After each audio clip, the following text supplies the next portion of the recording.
My name is Vijay Prashad. I'm a historian. I'm also a journalist.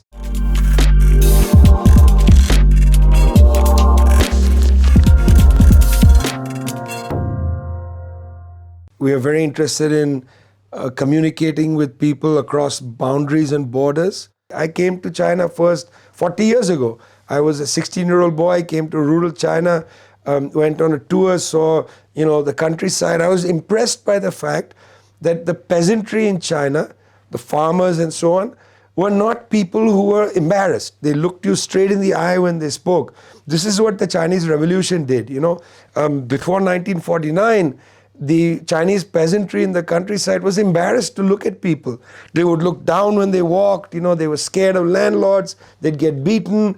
People had to bind their feet. The Chinese Revolution changed that attitude in the countryside. This attitude still exists in many parts of the world. Hierarchies, landlordism, and so on. That's what the global south is. It's the condition of countries that had been in a position of relative colonialism, one way or the other.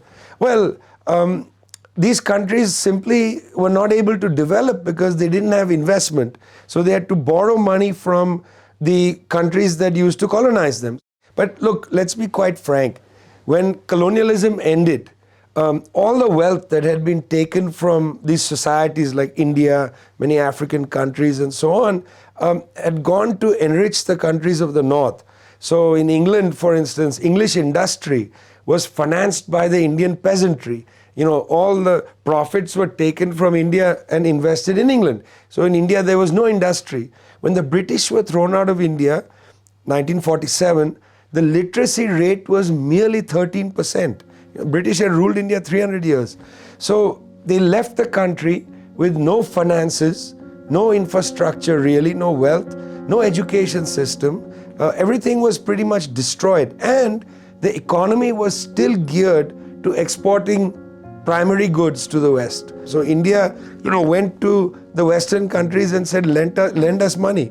You took all our wealth. Now lend us money to develop. They borrowed money, but they went into debt and into catastrophic debt crisis after debt crisis. Many countries, they continue to pay the debt, till today, for decades of having borrowed money. So why did neoliberalism fail? Why did any development project fail? Well, because most of these countries simply don't have capital. They don't have the human resources. They didn't make a revolution. People in China should never forget that what the Chinese Revolution gave this country was it gave the people of this country a sense of dignity. That's a key thing. Gave the people a sense of dignity. They're dignified people and so on. This is not something that the rest of the global south was able to do. Cuba did it. Cuba fought off US colonialism, got rid of the mafias and the casinos, and the people are dignified. This is not the case in most of the world. So you can try any economic policy you want. It's going to be hard to succeed if you don't have sufficient capital, if the people aren't dignified, if they're not educated, if they don't have health care, and so on. So what's the global south? Well, it's that. And then why hasn't it succeeded? Well, it's still suffering from the legacy of colonialism.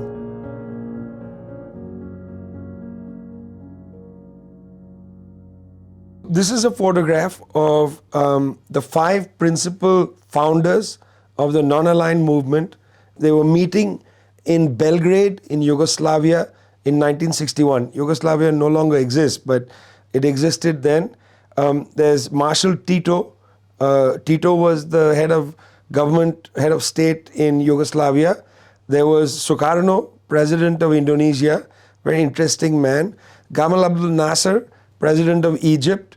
Kwame Nkrumah, the president of Ghana, and the prime minister of India, Jawaharlal Nehru. Now, what's interesting about the picture is that the 5 of them came out of, now Tito and Nkrumah were not at Bandung, the conference in Indonesia in 1955, but the Asian and African countries had a conference in 1955 in Bandung, Indonesia, where they talked about the importance of creating a project of the South, a third world project. Zhou Enlai came from China to that conference, and he was a star of the conference. It's a very interesting history. So 6 years later, they met in Belgrade, and they created the non-aligned movement. Now, the non-aligned movement is very important because they were making the argument that the West, United States mainly, but Western Europe and the Soviet Union had to cut back on the arms race and not waste all this money on weapons and also threaten the destruction of the world, but use that wealth to effectively create a development project for the South. So they wanted to move guns into bridges, guns into school books, guns into hospitals, and so on. And that was a part of their message.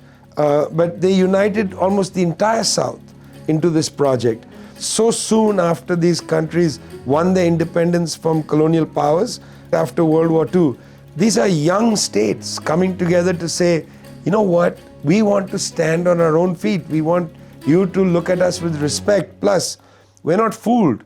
The old colonial system continues. The concept Global South, like many concepts, is misleading because you think it has something to do with the South, the Southern Hemisphere, the North being the richer countries, and so on. It was a little bit like in an earlier period, you divided things by East and West. The West is Europe and the United States. The East is the Soviet Union or China or whatever. The South really refers to countries that came out of colonialism, that had been colonized and came out of colonialism.